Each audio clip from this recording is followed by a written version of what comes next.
আচ্ছা আমরা এই প্রসেসরটা জানি কিলো হেক্টর ডেকা ডিসি সেন্টিমিটার একদমই তো আমি পড়ানি বইটা ঠিক আছে ইউনিটটা পুরোপুরি কো ঠিক আছে আচ্ছা এবার দুটোটা ইউনিটরে কিসেতে নিতে কইছে মিটারে নিতে কইছে দুটোটা ইউনিটরে কিসেতে নিতে বলেছে মিটারে নিতে বলেছে আচ্ছা তাহলে আমি প্রথমে কোশ্চেনটা তুললাম 15 কিলোমিটার হ্যাঁ আমরা লিখব উই নো আমরা জানি 1 কিলোমিটার ইকুয়াল টু কিলো থেকে মিটারে নেব কি করব ইনটুটা ডিভাইড কিলো থেকে মিটারে নেব ইনটুটা ডিভাইড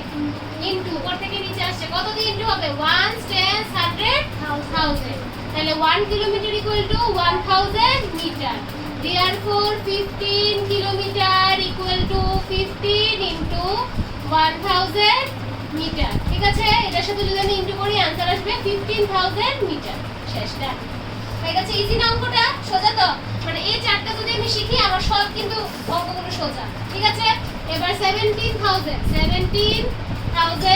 মিলিমিটার এবার মিলি থেকে কোথায় যাব মিটারে নিচের থেকে উপরে যাচ্ছে কি হবে ইনটু না ডিভাইড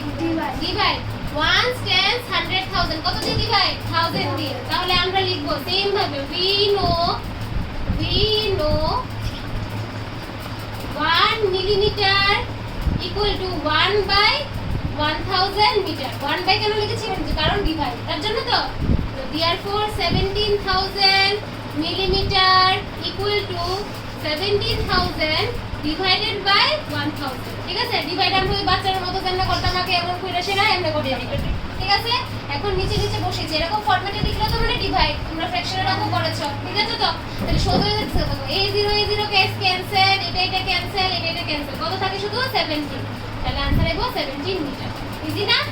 সোজা নেই কঠিন লেগেছে কঠিন লাগেনি যদি আমরা এই চারটা শিখে ফেলি তাহলে আমার আর ফর্মুলা মুখস্থ করতে হতো না আমি এটা থেকেই করতে পারবো এটা কাউরে শিখাইবা না কাউরে এটা কইবা না নিজে নিজে ঠিক আছে বুঝে গেল